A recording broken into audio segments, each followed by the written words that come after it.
மாண்புமிகு தமிழ்நாடு முதலமைச்சர் திரு ஸ்டாலின் அவர்களுக்கு வணக்கம். என் பேர் பானுமதி. நான் தூத்துக்குடியில் நேரு கார்டன் பாளையங்கோட்டை ரோடு மெயினில் எங்கள் வீடு இருக்குது. எங்கள் தாத்தா முத்துசாமி பிள்ளை பானுமதி, அவங்களுக்கு சொந்தமான இடம் 4 ஏக்கர் இருக்குது.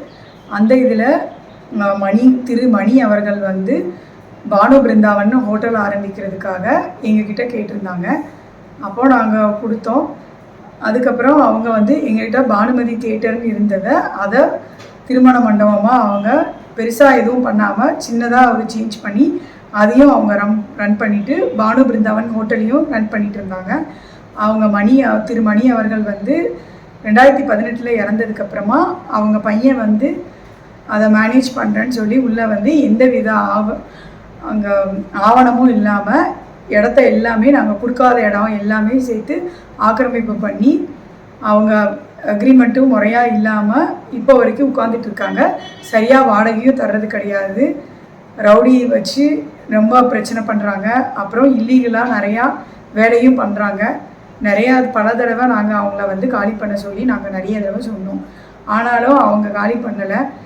அப்புறமா கடைசியாக நியாயம் கேட்டு இப்போ காலி பண்ணுங்கன்னு சொல்ல போகும்போது தான் ஆளை வச்சு இவங்களெல்லாம் அடித்து தூக்கி போடுங்கன்னு சொல்லி காந்திமதிநாதன், எங்கள் அப்பா, என் தம்பி, என் மாமா எல்லாரையுமே இது பண்ணி எங்களை அவ்வளோ பிரச்சனை பண்ணி எங்களுக்கு இது பண்ணாங்க. நாங்கள் போலீஸ்லேயும் கம்ப்ளைண்ட் பண்ணியிருந்தோம். அவங்க எங்கள் மேலேயும் கொஞ்சம் பொய் புகாரெல்லாம் கொடுத்து, ஆனால் போலீஸில் சில அதிகாரிகள் எங்களோட கம்ப்ளைண்ட்டை முறையாக எஃப்ஐஆர் போடாமல் அதை தவறுதலாக பண்ணி அவங்களோட இதுக்கு பொய்யானதை எங்கள் வீட்டு ஆட்கள் மேலே போட்டு அவங்க இப்போ இங்கே இல்லை. நாங்கள் பெண்கள் மட்டும்தான் இருக்கோம். பயங்கரமாக எங்களுக்கு ரொம்ப கஷ்டமாக இருக்குது. எங்களுக்கு தனியாக இருக்கோம். நாங்கள் போராடிட்டு எங்களுக்கு யாருமே உதவுறதுக்கும் எங்களுக்கு இல்லை.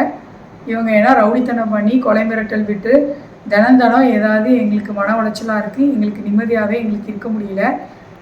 இடத்தையும் கொடுத்துட்டு அதை காலி பண்ணவும் இல்லாமல் எங்களையே வெளியே விரட்டி எல்லாம் பண்ணுறாங்க. எங்களுக்கு என்ன பண்ணுறதுனே எங்களுக்கு தெரியல. யாருக்கிட்ட போய் சொல்கிறதுன்னு தெரியல. இப்போ நாங்கள் முதல்வரையாக உங்களை தான் நாங்கள் நம்பியிருக்கோம். தயவு செஞ்சு நீங்கள் தான் எங்களுக்கு ஏதாவது இது பண்ணணும்.